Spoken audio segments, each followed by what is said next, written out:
ಆ ರೀತಿ ಸೆಂಟ್ರಲೈಸ್ಡ್ ಆಗಿ ಅಲ್ಲೂ ಕಾಂಪೌಂಡ್ಗಳು ನಿರ್ಮಾಣ ಮಾಡಿದ್ದಾರೆ ನೋಡಿ, ಅದೆಲ್ಲವೂ ಕೂಡ ಸೆಂಟ್ರಲೈಸ್ಡಾಗಿ ಕೊಟ್ಬಿಟ್ಟಿದ್ದಾರಂತೆ ಒಬ್ಬನಿಗೆ. ಯಾರೋ ಒಂದು ಕಾಂಟ್ರಾಕ್ಟ್ರು KTTP ಆ್ಯಕ್ಟ್ನ ಉಲ್ಲಂಘನೆ ಮಾಡಿದಾರಂತೆ, ಅನುಮೋದನೆ ಪಡೆದಿಲ್ವಂತೆ, ಈ ರೀತಿ ಡ್ರಾ ಮಾಡಿದಾರಂತೆ. ತನಿಖೆ ನಡೆದ್ರೆ ಇನ್ನಷ್ಟು ಸತ್ಯ ಹೊರಗೆ ಬರುತ್ತೆ. ತನಿಖೆ ನಡೀಲಿ. ಸಾಕಷ್ಟು ಹಗರಣಗಳಾಗಿತ್ತು, ವಾಲ್ಮೀಕಿ ಹಗರಣ ಆಗಿತ್ತು, ಮೂಡ ಹಗರಣ, ಈಗ ಅಲ್ಪಸಂಖ್ಯಾತ ಇಲಾಖೆಯಲ್ಲೂ ಕೂಡ 625 ಕೋಟಿ ಹಣ. ಈಗೇನಾಗ್ತದೆ, ಈ ಹಗರಣಗಳನ್ನು ಇವರು ನಮಗೆ ಸಿಗುವಂಥ ಅವಾರ್ಡ್ ಅಂತ ಅನ್ಕೊಂಡ್ಬಿಟ್ಟಿದ್ದಾರೆ. ಇದು ಅವಾರ್ಡ್ ಅಲ್ಲ, ಇದು ಮಾನ ಹರಾಜಾಗ್ತಾ ಇದೆ ಅವರದು. ಭ್ರಷ್ಟಾಚಾರಿಗಳು ಅಂತ ಹಣೆಪಟ್ಟಿ ಬೀಳ್ತಾರದ್ದು. ಈಗ ಮೂಡ ಹಗರಣ ಅದೊಂದು ಅವಾರ್ಡ? ವಾಲ್ಮೀಕಿ ಹಗರಣ ಅವರಿಗೆ ಸಿಕ್ಕುವಂಥ ಪ್ರಶಸ್ತಿನ ಅದು? ಹೀಗೆ ಒಂದು ಹಗರಣಗಳೇ ಅವಾರ್ಡ್ ಅಂತ ಅನ್ಕೊಂಬಿಟ್ರೆ 60% ಅಂದರು. ನಾವು ಯಾರಿಗಿಂತ ಏನು ಕಡಿಮೆ, ಮುಂಚಿನವ್ರು 40% ಅಂತ ಆರೋಪ ಇತ್ತು, ನಮಗೆ 60% ಅನ್ನೋ ಆರೋಪ. ನಾವು ಇನ್ನೊಂದು ಸ್ವಲ್ಪ ದಿನ ಹೋದರೆ 100%ಗೆ ಹೋಗ್ತೀವಿ ಅನ್ನೋದು ಹೆಮ್ಮೆ ಪಡೋ ಸಂಗತಿನ? ಅದರೊಳಗೆ ಹೆಮ್ಮೆ ಪಡ್ತಾ ಇದ್ದಾರೆ ಇವರು. ಒಂದು ನಿಗಮ ಆದಮೇಲೆ ಅವನಿಗೇನೂ ಆಗಲಿಲ್ಲ ಶಿಕ್ಷೆ ಅಂತಂದಾಗ 4 ದಿವಸ ಸಸ್ಪೆಂಡ್ ಮಾಡೋದು, 5ನೇ ದಿನ ಪ್ರಮೋಷನ್ ಕೊಟ್ಟು ಇನ್ನೊಂದು ಇಲಾಖೆ ಆಯಕಟ್ಟಿನ ಜಾಗಕ್ಕೆ ಕೂರಿಸ್ತಾರೆ ಅಂತ ಹೇಳಿದ್ರೆ ಭ್ರಷ್ಟಾಚಾರಿಗಳಿಗೆ ಏನು ಸಂದೇಶ ಹೋಗುತ್ತೆ?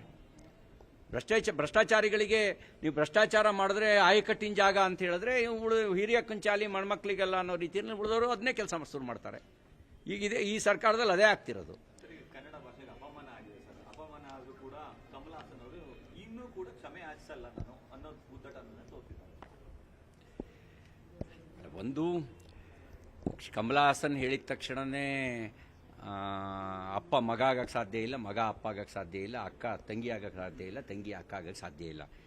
ಕನ್ನಡಕ್ಕೆ ಸಾವಿರಾರು ವರ್ಷಗಳ ಇತಿಹಾಸ, ಪರಂಪರೆ ಮತ್ತು ಕನ್ನಡಿಗರ ಒಂದು ಸಂಸ್ಕೃತಿಯೂ ಕೂಡ ಇದೆ.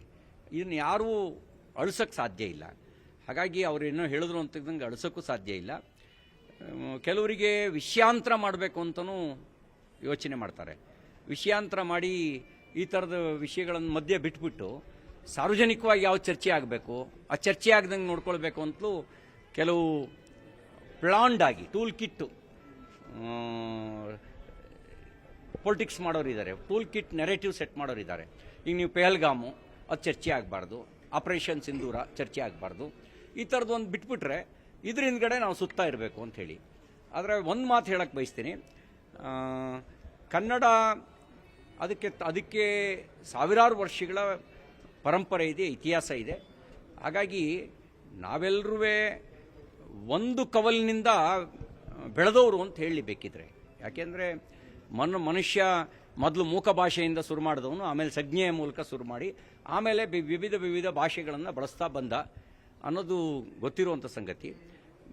ನಮ್ಮ ನಾಡಕವಿ, ರಾಷ್ಟ್ರಕವಿ, ನಾಡಗೀತೆಯನ್ನು ಕೊಟ್ಟಂಥ ಕುವೆಂಪು ಅವರವರೇ ಭಾರತ ಜನನೀಯ ತನುಜಾತೆ ಜಯ ಹೇ ಕರ್ನಾಟಕ ಮಾತೆ ಅನ್ನೋದ್ರ ಮೂಲಕ ತಾಯಿ ಭಾರತೀಯ ಮಗಳು ಭುವನೇಶ್ವರಿ ಅಂತ ಹೇಳಿದ್ರೆ ಹೊರತು ತಮಿಳು ಮಗಳು ಅಂತ ಹೇಳಲಿಲ್ಲ. ತಮಿಳು ನಮ್ಮ ಸಹೋದರಿ, ತಮಿಳು ಭಾಷೆ ಕನ್ನಡ ಭಾಷೆ ಒಂದು ಸಹೋದರ ಭಾಷೆ. ಕಮಲಾಸನ್ ಅವರೇ, ನೀವು ಚಲನಚಿತ್ರ ನಟ ಇರ್ಬೋದು, ರಾಜಕಾರಣಿಯೂ ಇರ್ಬೋದು, ಆದರೆ ಭಾಷಾ ತಜ್ಞ ಅಲ್ಲ. ನೀವು ಭಾಷಾ ತಜ್ಞ ಅಲ್ಲ. ಅರೆಬರೆ ತಿಳುವಳಿಕೆಯಿಂದ ಹೇಳುವ ಮಾತುಗಳು ಸಂಬಂಧವನ್ನು ಕೆಡಿಸ್ತವೆ. ನೀವು ಅಜ್ಞಾನದಿಂದ ಮಾತಾಡಿದ್ದೀರಿ ಅಂತ ಅನಿಸುತ್ತೆ. ಆಳವಾಗಿ ತಿಳ್ಕೊಂಡು ಮಾತಾಡಿ. ಕನ್ನಡ ಮತ್ತು ತಮಿಳು ಸಹೋದರ ಭಾಷೆಗಳು. ನಮ್ಮ ತಮಿಳಿನಿಂದ ಕನ್ನಡ ಹುಟ್ಟಿದೆ ಅಂತಕ್ಕಂಥದ್ದು ನಿಮ್ಮ ಅಜ್ಞಾನ.